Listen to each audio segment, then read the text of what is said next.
Coming up next on This Week in Torrance, a car rental company thinks they may have the way to convince drivers to plug in. Then the community gathers for a store opening that's fresh and easy. Plus, book lovers love the new look at a Torrance branch library. And an executive and a firefighter may have all the right moves on the job, but what about on the dance floor? We'll find out at an unlikely rehearsal. These stories and much more are just seconds away. Your local news starts right now.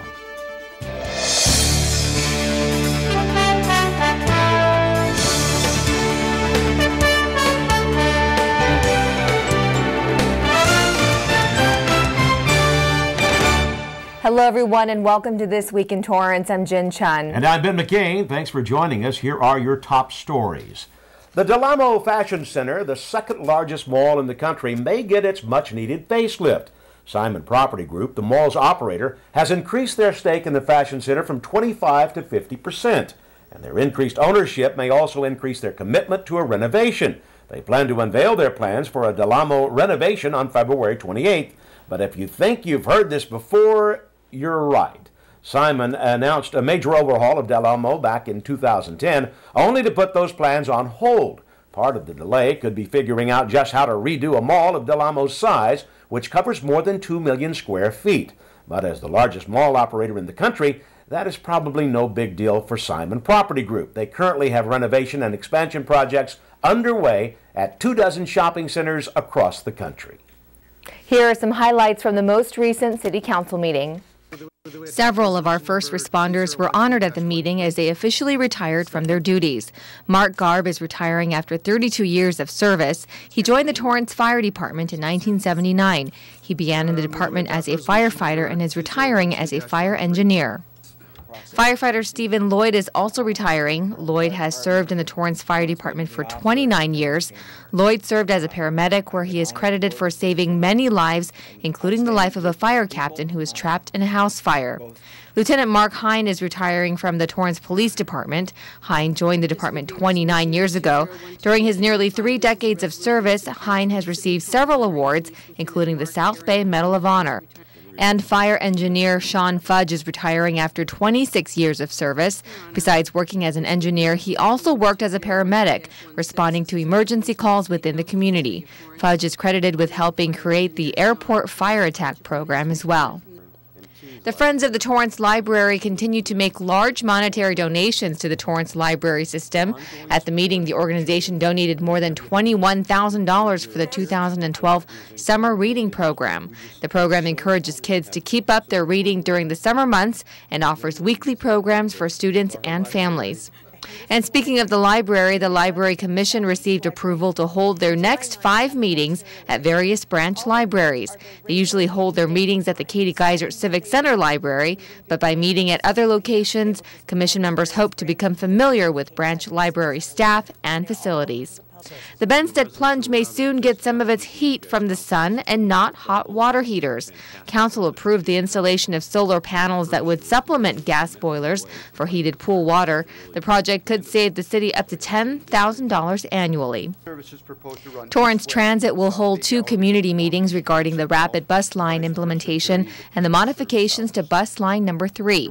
The Rapid Bus program would be an east-west line running from the South Bay Galleria to Long Beach.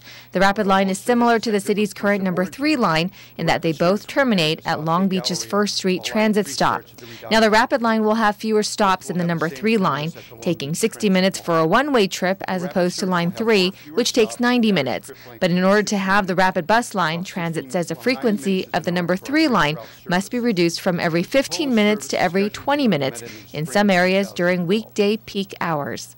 And council will be dark on February 14th as well as February 21st. They will resume their regular meeting in chambers on Tuesday, February 28th.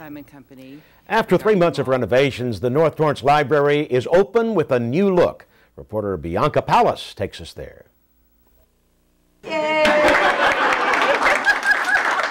One of the busiest libraries in Torrance opened its doors a bit earlier today to host its grand reopening.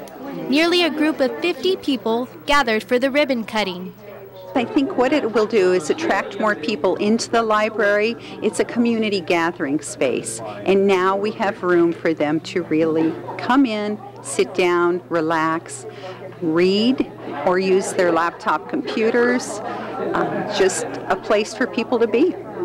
This renovated library has an additional space of 400 square feet, a new section of audiobooks, DVDs, and CDs. A large funding contributor who made this project possible was ExxonMobil with an $80,000 donation. That donation went to helping create the after-school homework center, and the books, we donated some books. Our employees actually volunteered hours and helped earn another $500 grant. Several city officials, business sponsors, and members of Friends of the Library attended the ribbon cutting. Each time a person successfully applies for a job, a life question is answered, a child completes a homework assignment, or a family shares an enjoyable experience, our community benefits. Our libraries facilitate all those benefits, and it makes me very proud to be a part of the City Council team that voted to fund these worthwhile projects that enhance our libraries. Councilwoman Rillinger recalls coming to this particular library growing up in the neighborhood and remembering how different it looked. I guess smaller, adequate for our needs at the time. Nobody envisioned the computers that would be used. None of that was here at that time.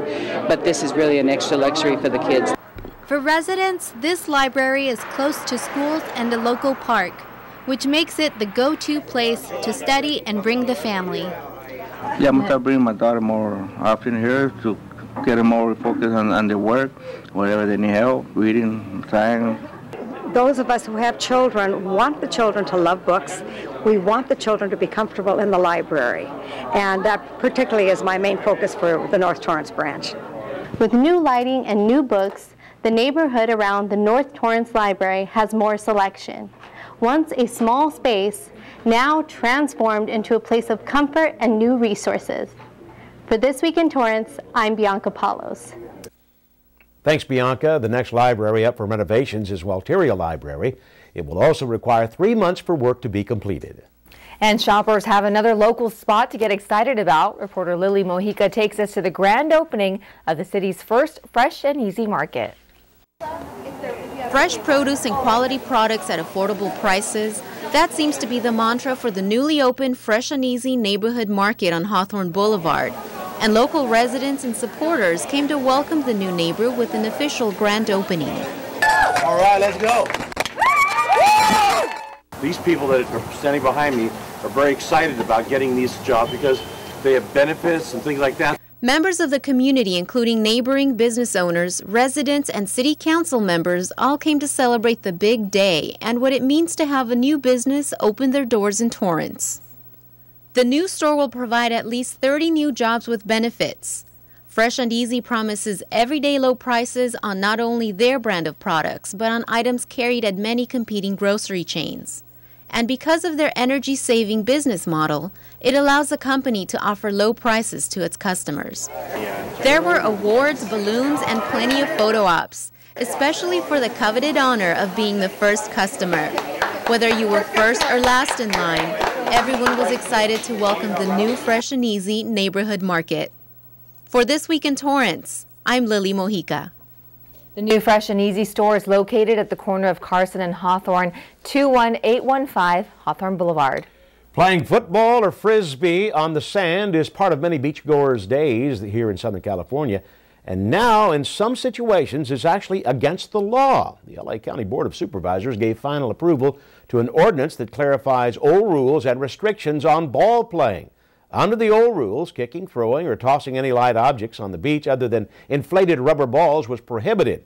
The new ordinance now allows beach balls and volleyballs, but rules out the rest, like footballs, unless it's a designated area or the beachgoer has obtained a permit.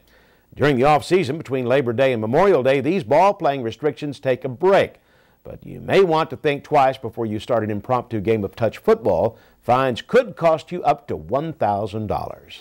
Up next, City Hall isn't the only place that can boast a new electric vehicle. And teens reach across the age gap to entertain seniors. All this after the break.